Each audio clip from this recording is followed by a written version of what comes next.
Hello, Green Knights, and welcome to Mounts Rewind, where we take you back a little and give you a fast and exciting recap of everything, including the most important events, sports wins, pop culture, and more. Welcome. Today we'll be rewinding the clock back to December, hearing from our fellow students, taking a deep dive into the newest pop culture and more. Get ready, Green Knights. Moving on to our first segment, we have an important news story that you may not have known about regarding our school. If you haven't heard, the districts have been talking about making changes. Plans have been drawn up and offered to help the underperforming students of Wilmington.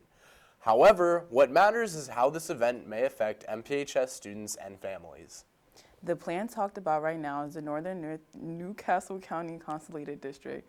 This plan would combine the four districts of BSD, Christiana, Colonial, and Red Clay. Our superintendent, Lisa Lawson, and school board president, Jason Heller, are opposed to this plan. Lawson said opposition from the Brandywine community was really about a desire to protect their unique community. It is a passionate group of people who are just seeing lines being redrawn without any other proposals or guarantees on the plate, she said. If the new plan passed us, Mount students will be more affected than you would think. Mount families could have a bigger tax burden, but low-income families and multilingual learners of the district would get many more resources. However, with a bigger district comes many more kids. Christiana school teacher Michelle Suchiji says she's worried her kids could be lost in the new giant pool. Same goes for Mount students. However, no plans have been set in stone as they still are aiming to come to a compromise. And even if one is passed, it will take multiple years to enact.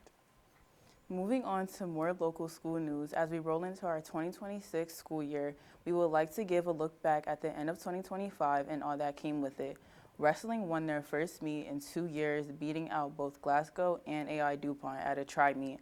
Although December seems to be a short month because of break, our final week consisted of plenty of music events, from the winter concert on Monday where our music ensembles played beautifully, to the MPHS music trip to New York City to see Mamma Mia on Broadway for the day, and then finally to the end of the week of our middle school came on a visitation trip to our school for a concert for our different music ensembles, including concert bands, symphonic bands, snow choir, steel band, and more. On to our second segment, we're talking about pop culture, where we have multiple comebacks of timeless classics, along with veterans of the past, now finally aged, re-entering their field of work, perhaps with even a backflip or some of their neighbors who don't seem so friendly. Starting with fashion, Isabel Marant and Mason Margiela shoes are making a comeback with their designs, along with the newer generations going for a more sophisticated look, with more people dressing in a Ralph Lauren aesthetic. The Ralph Lauren aesthetic is a timeless layered look blending American heritage with European luxury, featuring rich textures, deep colors, and classic patterns. But to say all is going for a sophisticated look would be lying, as not only is the Ralph Lauren look returning, but also the 2000s swag style making a comeback of the street clothing that originated in hip-hop, often pairing with skinny jeans, graphic tees, flashy accessories, and you can't forget snapback hats. Now let's get into gaming. Horror fans get ready because Resident Evil Requiem is being dropped on February 27th, and it's bringing back a familiar face into the nightmare. Leon Kennedy is returning to Raccoon City at the ripe age of 51, revisiting the place where it all began, and longtime fans are already buzzing with excitement, me included, with many people calling it a full circle moment for the legendary franchise.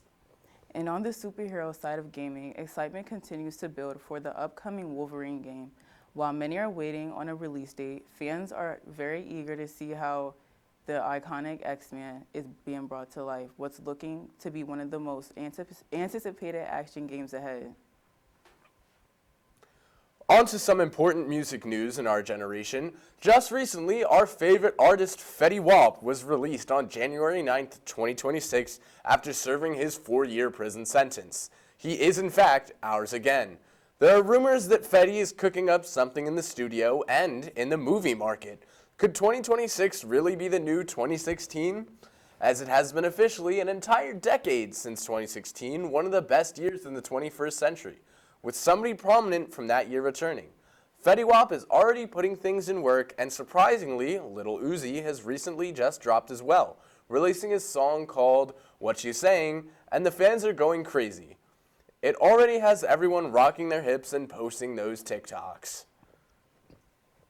And finally, on to internet topics and trends, with the youth of the internet suddenly wanting to grow out of their immature habits of childish clothing, with them getting rid of their Nike Techs and now opting for a quarter zip and tie. With them drinking sophisticated drinks like matcha, it is truly looking bright for Gen Z. Even though some sides are maturing, that doesn't mean the internet has lost its energetic silliness with eyelids, "I'm not cute anymore" trend that's taking over TikTok right now. It's literally people getting picked up and held by their friends while they walk in place. Originating from the Nintendo meme menu. It's weird, but it's definitely trending. And speaking of the internet being unserious, we can't forget about the AI tough baby meme. You know, the one holding back its laugh. It's everywhere right now. The internet keeping it goofy. That's the latest in the culture. Whether you're rocking the Ralph Lauren aesthetic or bring the swag back, keep your fits fresh and your playlist loud. That's the Culture Check. Next up, we're sitting down with the captain of the robotics team. Today we're joined by the captain of one of the most successful robotics teams in the world.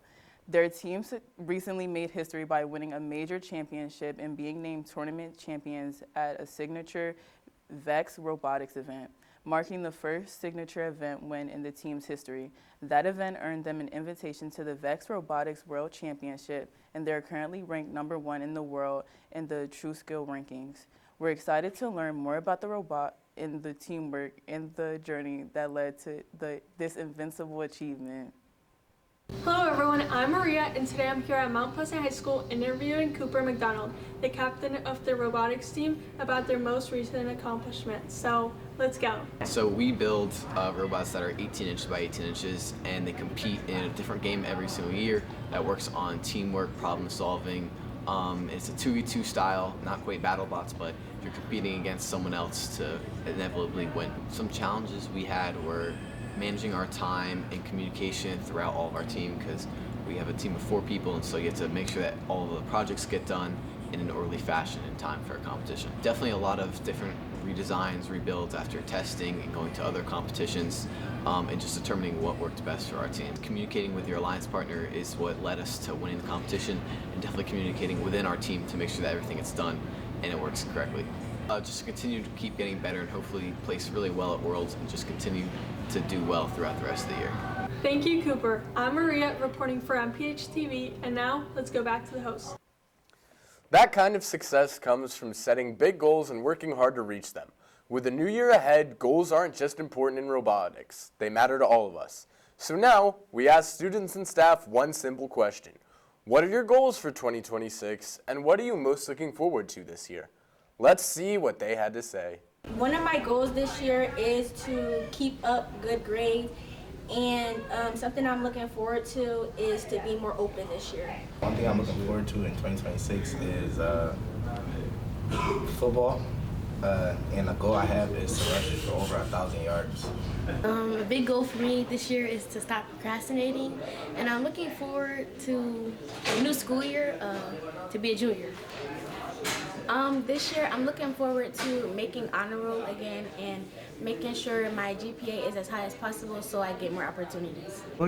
My goals for 2026 is just like finish junior year and like get like good grades, like start applying to colleges, getting scholarships, and like being more able to like be like stable and like focusing on what I can do better at what I can't.